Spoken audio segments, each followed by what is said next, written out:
Tail of the tape brought to you by the United States Marine Corps. Helen Peralta at 34 is 2 years older than her opponent. Lisa Mauldin is the taller fighter, 5-inch advantage on the height. But the reach advantage on both arms and legs actually favors Peralta.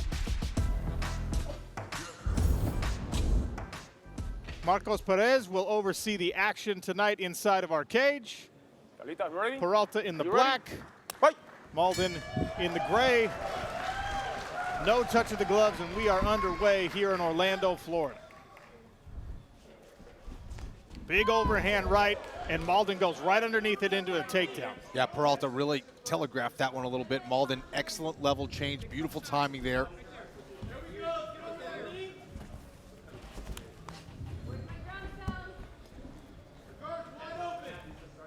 Peralta trying to sit up. Looks like she's trying to maybe attack an arm. Oh, now going for the triangle here. Throws her right leg up over the shoulder of Lisa Mauldin, who now will try and back herself out of this attempt. Yeah, she's going to try to lock it up, unable to do so. Now switches to the omoplata, the shoulder lock there with her legs.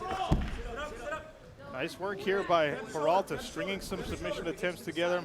Mauldin trying to grab hold of that right leg, negate the movement as Peralta attempts to sit up and put some strain on that shoulder. This could be a very difficult submission to finish, especially in mixed martial arts, but for Mauldin, she needs to retain control. Her arm is totally safe. This is where Peralta really needs to utilize this move to try to get back to her feet. Sneaks a right hand in from the seated position. That's what it's worth. Some creativity there from Peralta. Nice job there by Mauldin. Uses that leg as a lever to put her right on her back. Well done. And now Mauldin up on top of Peralta. Paige Van Zandt, one part of our celebrity panel tonight. You got Mauldin on top. Is this where Peralta wants to be? This isn't where Peralta wants to be, but honestly, I'm impressed with her submission defense. She's thrown up some amazing submissions for herself. This isn't really what I expected at the beginning of this fight. We kind of expected a bloodbath, given both of their fighter testimonies going into this, expecting a war. Yeah, not what we expected, but so far some high-level jiu-jitsu being shown. So, Megan, a striking background for both women, but right now we're in a grappling match. Well, Peralta knew that Mauldin wanted to take her down to the ground in this fight, so I'm very surprised that she is comfortable off her back. She is, like Paige said, throwing up some decent submissions, and she's limiting Mauldin's ability to really create space and cause damage. But I would love to see her get back up to be able to use that power that we all know she's capable of. And joining us remotely, Sam Darnold, a back-and-forth chess match on the ground so far. Is this what you expected? Yeah, you know, I think obviously it wasn't what we necessarily expected out of these two, but I think it was a smart takedown early on, kind of Mauldin keeping Peralta on her toes, and we'll see what happens here. But you know, these two are fighting a really good fight on the ground right now. Ian Parker, tell me how your weight is looking early. You know what? I'm going to echo what everyone's saying. We didn't expect the fight to go here, but Peralta's doing all the damage on the ground. Mauldin got the takedown, but she's literally landed maybe 1 or 2 strikes. The strikes have come from Peralta. The submissions are there. So I do agree she should stand up, but she's winning the fight off her back right now. So, Kenny, Ian brings up a really interesting point. It has been Peralta with the, I think, more effective attacks from the bottom, but in that case, you're really relying on the judges to notice that. Yeah, this is true.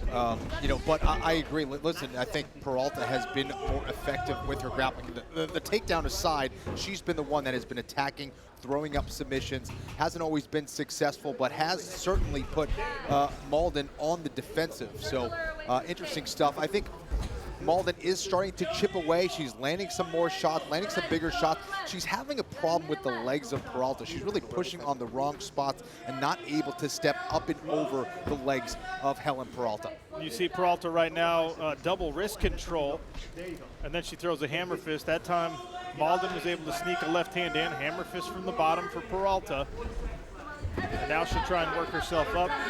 There she goes. There's a much better position. She could set up an arm triangle here if she has the ability to get around those legs. She could finish to the left side as we're looking from above. That's what it's worth. doing a much better job managing the legs here. Mauldin is.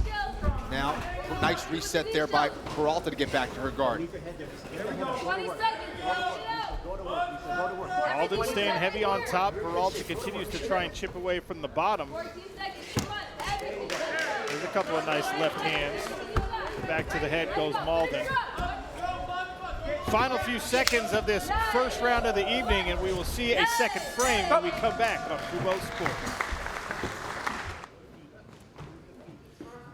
Welcome back to Challenger Series action on Fubo Sports. Sean O'Connell and Kenny Florian cage side. Inside the cage, Helen Peralta in the black trunks, Lisa Mauldin in the gray. And an interesting, I think hard to score first round as Mauldin got the early takedown, stayed on top for most of the round, but Helen Peralta was effective off her back.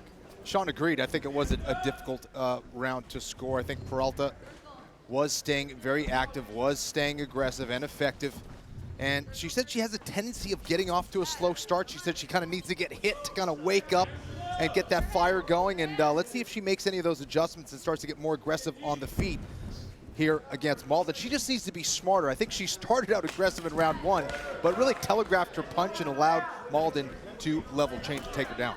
There's another big right hand from Peralta. Right now it's been winging punches from Peralta versus the straight laser strikes of Mauldin as another overhand right comes from the Dominican.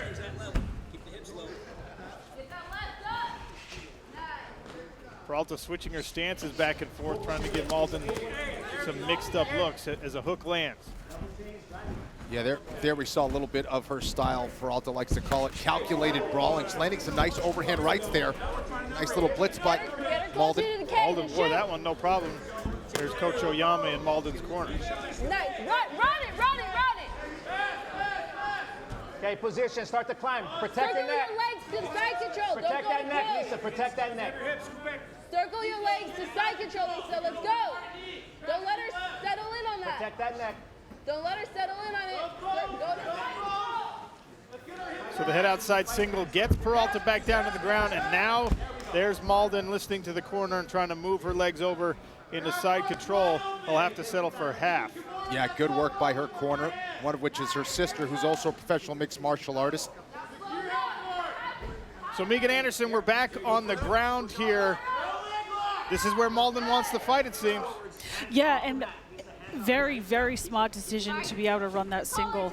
Peralta was having some success with those big shots, and while she wasn't setting them up, she was able to give Mauldin an opportunity to shoot in and capitalize on that space. Paige, we saw Peralta be aggressive off her back in round number one, but it looks like Mauldin has started to figure that out. What does Peralta need to do? You know, Peralta, I would like her to go back to kind of the striking that I saw her do in bare knuckle boxing. It was a little bit more precise. Her feet were underneath her, not letting herself open up to these positions to be taken down, and now she's stuck on her back yet again.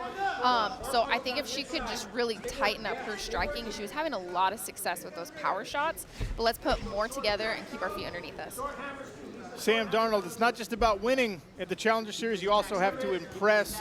It's not you versus your opponent. It's you versus all the other winners. This is a fairly conservative approach for Mauldin. Is that the recipe for success tonight? I mean, you know, we'll see. I think she is doing a good job of those couple takedowns early on, but at the end of the day, you know, selfishly, I would love to see these guys go to the feet and brawl it out. But, you know, I think Mauldin's doing a great job here, especially with the submission try. But, yeah, I think Mauldin's just got to keep doing what she's doing. She has a game plan. I feel like she's sticking to it. Mauldin almost had that leg lock there. Hard to see if she was trying to go for a straight foot lock or that inside heel hook, which puts a lot of pressure on the inside of the knee. She decided to bail and get up, but Peralta was able to get up as well. Some knees as Mauldin finds herself pressed against the barrier. Peralta with the high underhook here.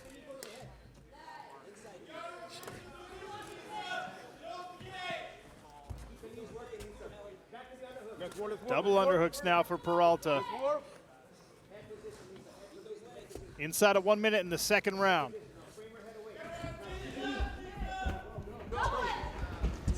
Mauldin trying to wrap up that front guillotine. Peralta able to kind of turn to her back there.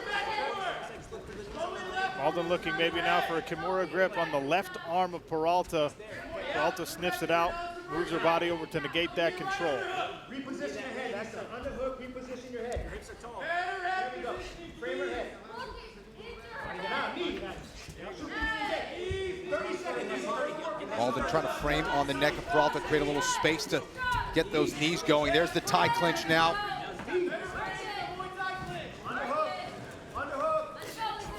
Peralta with a nice knee there. And Mauldin returns. Nice exchanges in this clinch there, Sean. Left hand on the exit there for Mauldin. Peralta comes back swinging in the final seconds of round 2. And the third frame when we return on Fubo Sports.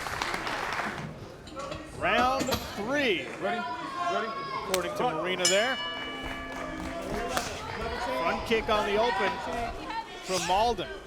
A lot of diversity and skill set shown by Mauldin in this fight. Takedowns, some submission attempts.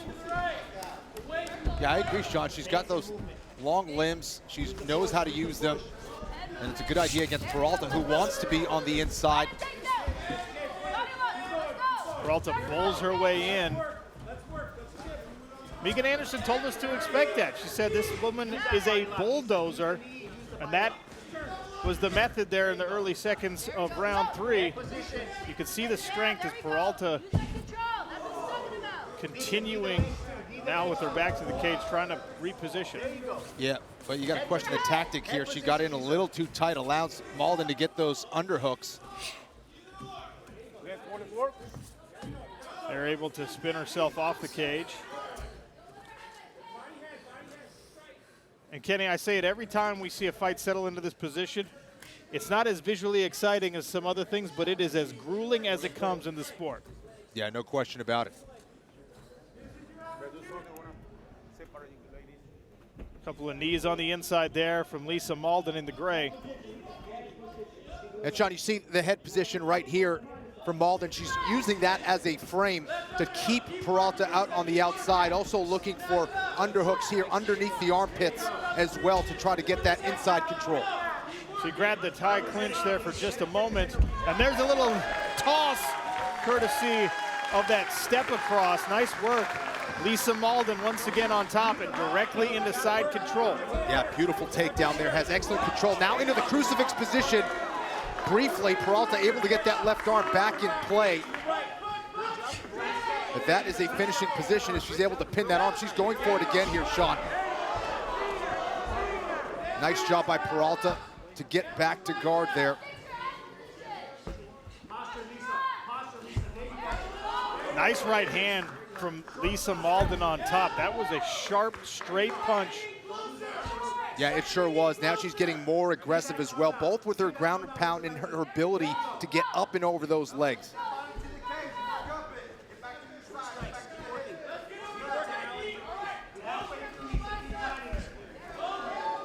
Good flurry there again from the top. Mauldin working from inside the guard of Peralta. Half a round gone here in the third frame. Yeah, that's what Peralta needs to do. She needs to put those feet on the hips to create space so she can get back to her feet. Mauldin doing a good job of controlling the end of the lever, the end of the legs there to keep Peralta on her back. Tell you what, Kenny, I'm impressed with the way that Mauldin has started to figure out the striking from this guard position. She was wasting some energy in the first couple of rounds, being much more selective with her strikes, and everything she throws is more meaningful here in the third. Don't lose that right underhook. Straight up. Paige Van Zandt, Mauldin, little judo toss to get herself back on top. It's been this every round. It truly has been, and in these positions, I can see her getting more and more violent as the fight goes. So really, with that top control, she's causing a lot more damage. So really, I believe Lisa's pulling away the longer this fight goes, and now we got the full mount. Full mount and some nasty strikes from the top. Mauldin flurrying, and there's the finish. Wow. The first knockout of Lisa Mauldin's career comes in the third round on the biggest stage she's ever fought on. And Sean O'Connell is in the cage with the official decision. The end of this fight comes 3 minutes and 51 seconds into round number 3 as referee Marcos Perez calls a halt to the action, declaring your winner by TKO, Lisa Mauldin.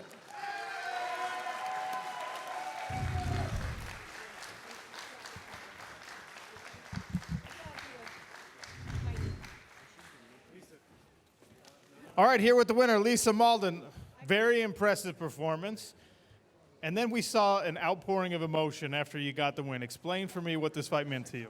I don't even know if I want to even say it, but even like yesterday, we had a little bit of a conversation about it, but we were talking about like 7 brothers and how big our family was. But the day that I found out about this fight is the day that I lost my brother. So it was like a month ago.